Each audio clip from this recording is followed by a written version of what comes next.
안녕하십니까. 안녕하십니까. 저희가 지난 시간에 디지털 리터러시를 이야기하다가 이제 방송을 종료했는데, 이번 시간에는 좀 디지털 리터러시에 대해서 좀 본격적으로 이야기를 해봤으면 좋겠어요. 제가 한 교사 생활 처음 들어왔을 때 미디어 리터러시라는 말을 많이 썼었거든요. 그리고 어느 순간에 이제 디지털 리터러시 혹은 디지털 문해력이라는 표현을 많이 쓰고 있어요. 우리 아까 디지털 시민 말씀해 주셨잖아요. 네. 디지털 리터러시 무엇인가요? 혜성쌤이 이제 과거에 미디어 리터러시라는 거는 이제 처음 미디어가 이렇게 범람했을 때 이제 어린 학생들이 그런 거에 대해서 이렇게 휩쓸리거나 사실관계 파악을 좀 못한다거나 영상 매체에서 자신이 원하는 정보를 얻어내지 못한다거나 그런 것들을 좀 더 극복하자. 우리가 한글 문해력이라고 하잖아요. 그 안에서 어떤 정보를 정확하고 사실관계에 맞게 끄집어내는 능력인 것 같아요. 그래서 조금 개념을 좀 명확하게 해주세요. 그럼 디지털 리터러시 할 때 디지털은 뭡니까? 그 디지털은 우리가 온라인. 근데 그 온라인이 과거에 이제 인터넷이나 뭐 PC에 한정된 것이 아니라 요즘엔 이 스마트폰으로 대변되는 그 모바일 세상. 거기까지 SNS까지 포함한다고 생각이 듭니다. 그러니까 기술과 서비스, 컨텐츠를 포괄하는 광의의 개념으로서 네. 의미한다는 말씀이시고요. 그럼 리터러시는? 근데 문해력이라고 이제 한글로 칭하는데 이제 거기에 포함되어 있는 거는 그 안에서 본인이 주체적으로 사고하고 사실관계도 파악할 수 있고 원하는 정보도 선택할 수도 있고 그걸 활용할 수도 있는 능력을 저희가 3R이라고 흔히 이야기되는 읽고 쓰고 사용하는 그런 능력인데, 이거를 디지털에 관한 것들을 이제 사용할 줄 알고 활용할 줄 알고 적용할 줄 아는 이제 문해력, 이렇게 이해를 하면 될 것 같아요. 사전적 정의로는. 그래서 이제 저희가 디지털 리터러시의 이제 시초를 살펴보면 미디어 교육학자 루블라와 베일리, 이제 미국 학자죠. 디지털 기술을 사용할 줄 아는 능력과 언제 어떻게 사용할지를 아는 능력을 이제 디지털 리터러시라고 했었어요. 근데 이제 이 부분은 조금 더 나아가서 미국 도서관협회에서는 발견, 평가, 창조, 정보 소통을 위해 정보와 커뮤니케이션 기술을 이용하는 능력으로 인지적인 능력과 기술적인 능력, 그리고 나아가서는 그 모든 걸 포괄하는 역량에 이제 비유를 하고 있는 상황이죠. 그러면 누군가 디지털 리터러시를 갖췄다라고 한다면 그 사람은 어떤 사람을 의미하는 뭐 학생이라고 하면 디지털 세계에서 자신의 학습 정보를 얻어낼 수 있고 성장할 수 있는 분, 그다음에 성인이라면 자신의 직업에서 디지털을 통해서 그 자신의 직업적 성과를 더 잘 낼 수 있는 분. 그래서 뭐 이거는 지금 디지털 세계를 살아가고 있는 모든 사람이 다 해당되지 않나 생각이 듭니다. 그러니까 저희가 기술을 이해하고 단순히 안다라는 거, 그것은 이제 어떤 디지털 리터러시하고 조금 거리가 있을 것 같아요. 거기에서는 윤리적인 태도, 관점이 필요할 것 같거든요. 그리고 거기에서 이제 디지털 세상에서 직면한 여러 가지 문제 사항들을 해결할 수 있는, 그리고 해결해 나가는 그런 능력들, 그 역량이라고 볼 수 있을 것 같아요. 아까 우리가 전 시간에 말한 것처럼 이루다를 남녀노소가 다 활용할 수 있었지만, 그렇지만 이루다하고 어떻게 소통하고 이루다라는 인공지능을 어떻게 활용하냐는 것은 제각각이었거든요.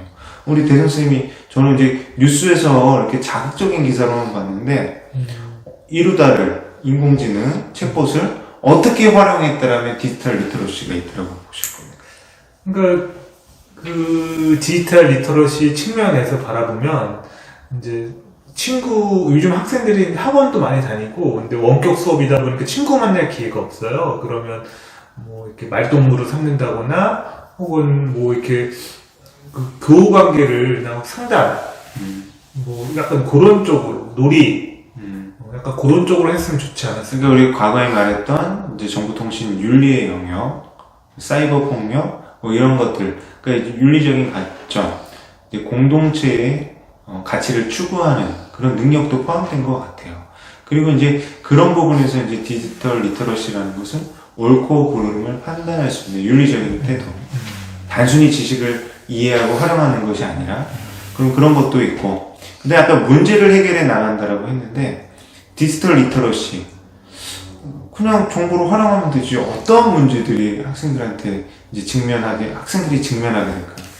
그러니까 요즘의 문제들은 그 오프라인의 세계에서만 이렇게 딱 있는 게 아니라 온라인과 문제가 연결되어 있습니다. 그래서 사회 현상을 잘 보면 뭐 어떤 사회 갈등 문제 같은 경우가 SNS에서 가짜 뉴스로 촉발되는 경우도 상당히 있거든요. 그래서 그런 것들이 있을 때 디지털 리터러시 역량이 뛰어난 학생들은 우선 디지털 세계에서의 그런 사실관계 파악이나 뭐 본인의 그 비판적 사고를 통해서 거기에서 자신의 이제 이런 지향하는 바를 명확히 하는 게 필요하다고 생각이 듭니다. 그 디지털 리터러시라는 것은 온라인에서 당면하는 문제이건 또 오프라인이건 또 온라인과 오프라인이 연계된 문제 상황 속에서 학생들이 디지털 기기나 스마트 기기 그런 것들을 활용해서 온라인 속에 있는 정보들의 옳고 그름을 판단하고 또 그것 속에서 나타나는 문제들을 해결해 나간다라는 그런 말씀을 해주셨는데 굉장히 인상적이에요. 저희가 사실은 디지털 리터러시라고 하면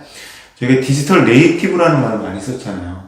단순히 막 여러 가지 이제 앱을 활용하고 인터넷에 있는 정보를 이용하게 찾고 그리고 또 저희가 흔히 말하는 온라인 쇼핑에서 이제 물건을 싸게 사고 이런 것들뿐만 아니라 어떤 디지털 아까 말씀하신 시민의 범주에서 삶의 전반에서 접하는 이제 문제를 해결할 수 있는 역량이네요. 그러면 저희가 디지털 리터러시는 아까 가짜뉴스 말씀해 주셨잖아요. 어떻게 디지털 리터러시 측면에서 가짜뉴스 어떻게 대응해야 됩니까, 학생들?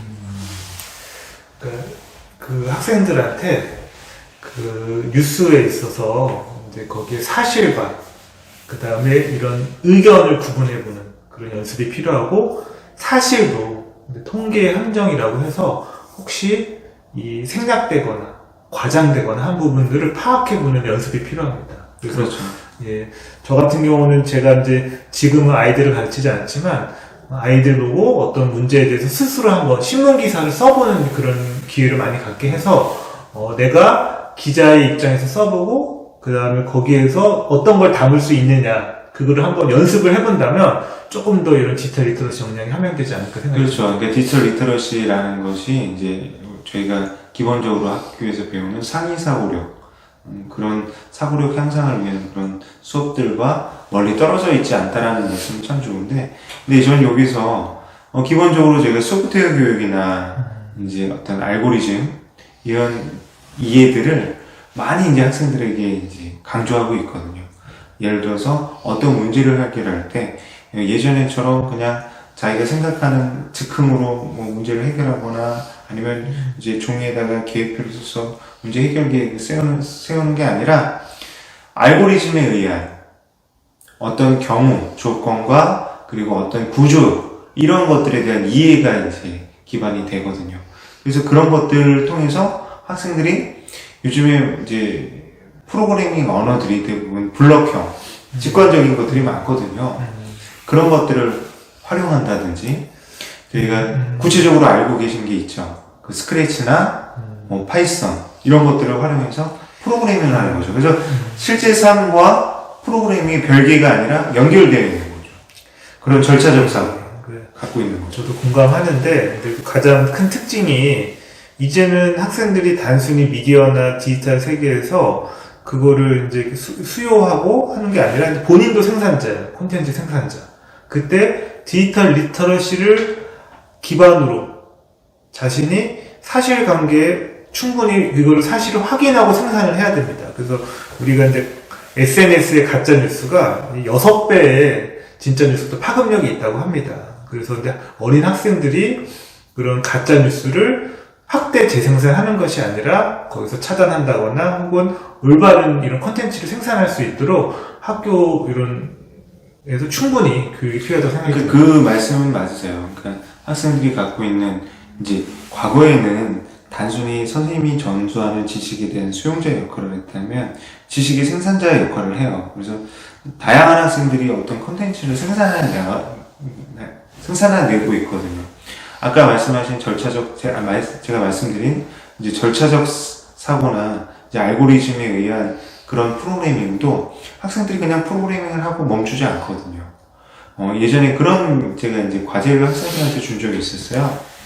저희 학교 앞에 꼭 아름다운 도심 생태공원이 있거든요. 거기 개똥이 엄청나게 많아요. 이 개똥 문제 어떻게 해결할 수 있을까? 학생들이 어떤 문제들을 제안했고 갖고 있는 그 문제에 대한 해결책들을 스스로 찾은 거예요. 그리고 그걸 저희가 프로그래밍을 했거든요. 그 결과를 이제 저희가 프로그램으로도 만들고 캠페인도 했었습니다. 어떤 해결책을 내놨을 것 같아요?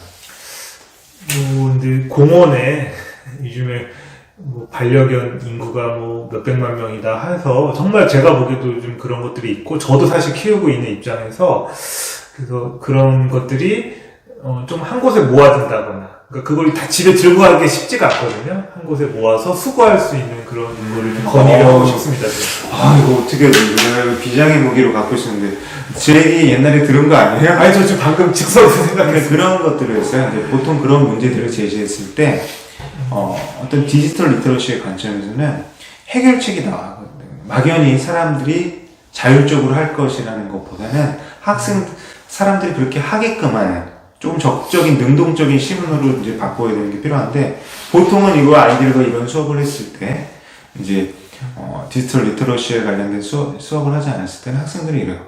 벌금을 500만 원을 해요. 감옥에 보내요. 이런 이제 문제 해결책을 내기도 하거든요. 근데 아까 대선 선생님이 말한 것처럼 저희가 다양한 조건과 그 과정, 온라인 소통을 통해서 의견 수렴, 그리고 실제로 시민들의 이제 설문조사를 했죠. 그리고 윤리적으로도의 옳음, 그것에 대해서 저희가 고민을 한 결과 아까 말씀하신 것처럼 사람들이 개똥을 왜 방치하는가, 그 부분에 있어서는 이제 개똥을 들고 다닐 수가 없잖아요. 반려견하고 들고 나왔으니까. 그런 부분에 있어서 저희가 주요 지점에다가 반려견들이 화장실에서 이를 보기 위한 최적의 조건을 만들고 거기에 집게랑 비닐, 그러니까 반려견들의 그 배변을 즉시 처리할 수 있는 곳을 해놓은 곳이죠. 근데 그런 것들에 대해서 저희가 거기서 멈추지 않고 이제 해당 구청에 정책 제안까지 했었거든요. 그런 것들이 이제 디지털 리터러시라고 하면 우리 어린 학생들이 정말 시민으로서 실행력이 있는 결과로까지 이어가질 수가 있는 거죠.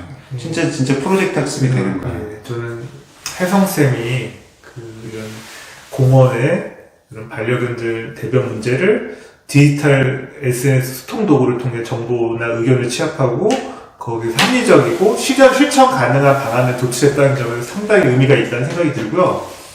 근데 연관져서 이제 유네스코에서 2019년도에 아시아 태평양 디지털 키즈 보고서를 냈습니다. 거기에 이제 디지털 시민 역량이 필요하다. 그래서 그 역량을 5가지를 제시를 했는데요. 첫째로 디지털 활용 역량, 두 번째로 디지털 참여 역량, 세 번째로 창의와 혁신 역량, 네 번째로 디지털 정서지능 역량, 그리고 마지막으로 디지털 보안 및 탄력성 역량인데 혜성쌤이 아까 했던 그 개똥 사례는 디지털 활용, 참여, 혁신, 정서까지 상당히 아주 디지털 시민들을 잘 양성하신 것 같습니다. 그거에 대해서는 조금 다시 얘기 드릴 게 이제 뭐냐면 디지털 리터러시가 무엇인가라는 그 개념적인 게 계속 발전되고 있는 것 같아요. 그래서 이제 2020년도에 서울특별시 교육청이랑 부산광역시 교육청에서는 자체적인 디지털 문해력 내용체계를 개발하였고 그 교육과정을 실제로 운영하고 있다고 합니다.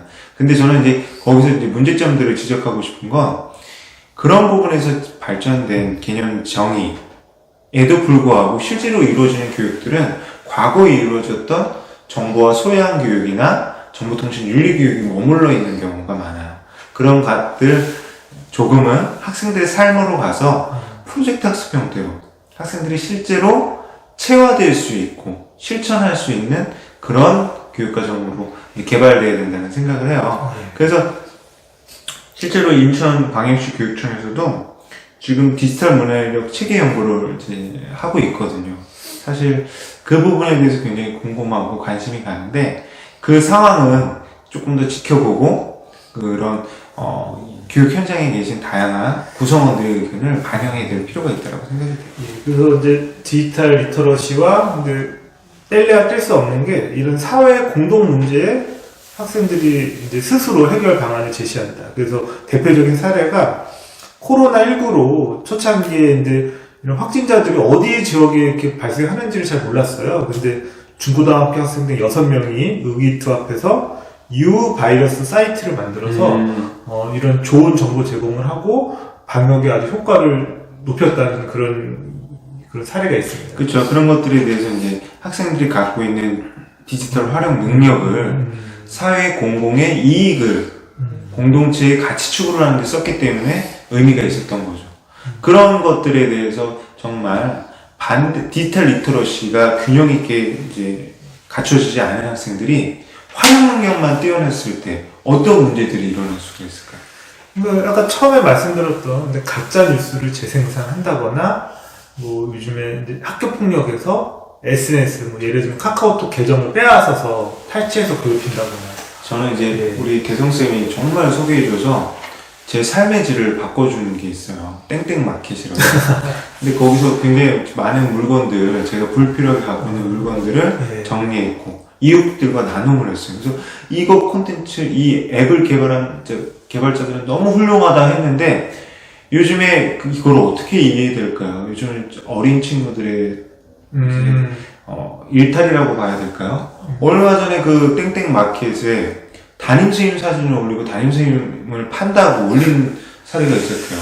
맞습니다. 이거 디지털 리터러시 네. 갖춰지지 않은 거죠. 우리 대선생 어떻게 생각하세요? 그러니까 선생님에 대한 이제 반감이나 희화를 이제 공개적인 오픈마켓에서 사진으로 팔겠다. 상당히 좀 걱정되는 사례이고. 저번에 이제 그런 것들이 있죠. 죄송합니다. 이 땡땡 마켓 같은 경우가 굉장히 좋은 앱인 것 같아요.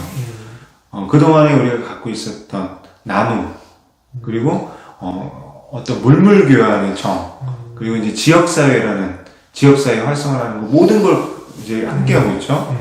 저희 딸도 이제 애용하고 있는데, 근데 여기에서 이런 식으로, 왜 이렇게 했을까? 제가 봤을 때는 이게 디지털 리터러시가 부족한 거예요. 주목받고 싶은 거죠. 관심 받고 싶은 것도 있고, 이제 시스템적으로 이제 제가 이제 조금 건의하자면 이런 신고 기능이나 좀 제한을 줄 수 있는 기능을 좀 추가하는 것이 필요할 것 같습니다. 자정돼야 돼요. 맞습니다. 저는 이건 네. 디지털 리터러시가 갖춰져서 자정돼야 돼요. 저도 이제 지금 같으면은 저도 이제 처음에 인터넷 게시판 옛날에 이제 갑자기 생각 안 나요. 무슨 보드지? 그런 게 있었어요. 그래서 게시판 형태 이제 홈페이지들이 처음 나왔을 때 그때 이제 저희 대학교 동기 게시판을 만들었는데 지금 생각하면 굉장히 많은 악플들을 악플을 달았던 것 같아요. 근데 그게 참 재밌다라고 느꼈고 즐겁다는 생각을 잠깐 했었거든요. 근데 그런 것들에 대한 학생들이 어떤 교육이 이루어져야 되는 것이 얼마나 중요한지. 왜냐면 요즘 같은 경우는 박제된다라고 하잖아요. 요즘에 그걸 아시죠? 뭐 어렸을 때 친구에 대해서 악성 댓글 달면 나중에 어떤 식으로든 그거에 대한 대가를 치르잖아요. 그러니까 지금 이제 특정 스포츠 선수들이 이제 그런 일들이 있었고 실제로 작년에 이제 학교 폭력 전수조사를 했을 경우에 이제 온라인은 확 늘고 오프라인은 줄고 온라인이 되게 늘었다라는 그런 보고 결과가 있습니다. 이 온라인의 이제 상처가 너무 힘든 게 절대 없어지지 않죠. 지울 수도 없고 치유되지도 않고, 그리고 또 이것이 피해를 입은 학생들한테 지속적인 상처가 되잖아요. 그 온라인의 파급력은 시간과 장소를 이렇게 넘나들고 계속 기록이 남는다는 거잖아요. 그래서 학교 폭력의 상처가 이제 몸에 난 상처보다 더 시간과 공간의 제약 없이 계속 퍼지고 피해자한테는 끊임없는 고통으로 다가올 것 같습니다. 그러니까요. 이제 저희가 땡땡땡 톡에서도 함부로 말 던지면 이거 주소 담을 수도 없고 굉장히 큰 어려움들이나 실수들이 많죠. 제가 요즘에 참 이 디지털 리터러시 할 얘기가 많은 것 같아요. 근데 저희가 분량이 너무 길어지기 때문에 이 디지털 리터러시 1부는 여기까지 하고 2부에서는 저희 이런 얘기들 해봤으면 좋겠어요. 콘텐츠가 너무 자극적인 콘텐츠들이, 영상 콘텐츠들이 많잖아요. 예, 학생들한테 노출되어 있어요. 맞습니다. 집에서 넷플릭스 땡플릭스 보고 계시죠? 저는 해지했습니다. 그러니까 이런 것들 디지털 리터러시의 관점에서 저희가 한번 2부에서 조금 더 달아볼 이야기도 있을 것 같아요. 예, 그러니까 저도 이제 학생들이 모방 심리가 상당히 큰데 유튜브에서 저희 유튜브 하고 있지만 구독자나 뭐 조회수 늘리기 위해서 아이들이 되게 위험한 행동 혹은 남한테 피해주는 행동 혹은 본인 스스로 나중에 후회할 행동을 하고 있거든요. 그래서 그런 어린 학생들이 올바르게 그런 디지털 도구들을 활용할 수 있는 방법은 무엇일까 한번 논의해봤으면 좋겠어요. 디지털 리터러시의 지금 1부에서는 개요를 다뤘다면 2부에서는 정말 부작용도 살펴보고 학교 현장에 어떻게 진짜 학생들을 교육해야 되는지 그런 것까지 한번 이야기를 나눠봤으면 좋겠습니다. 예, 이상으로 마치겠습니다.